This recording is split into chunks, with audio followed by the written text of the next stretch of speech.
नमस्कार, जय जय श्री राधे। दोस्तों, बात करूंगा आज मैं सिंह राशि वालों की।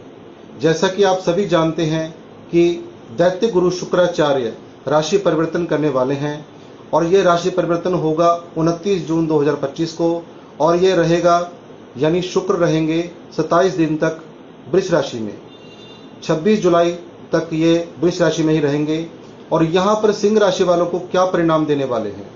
तो सिंह राशि वालों की यदि कुंडली देखें तो दसम भाव से शुक्र गोचर करेंगे और शुक्र होते हैं लग्जरी के कारक, ऐश्वर्य के कारक, लव अफेयर के कारक। लेकिन यहाँ पर दसम भाव में होने से यह होता है कर्म भाव। तो यहाँ जहाँ पर भी आप काम करते हैं, आपका कोई वर्क प्लेस है, वहाँ पर आप आगे बढ़ेंगे, आपका कोई इंक्रीमेंट लग सकता है या आपको कोई मान सम्मान मिल सकता है। यहाँ पर सप्तम भाव में दृष्टि यानी चतुर्थ भाव में दृष्टि पड़ने से आपको कोई प्रॉपर्टी संबंधी कोई लाभ भी प्राप्त हो सकता है। अपने ही कर्म क्षेत्र में आगे बढ़ने के पूरे चांसेस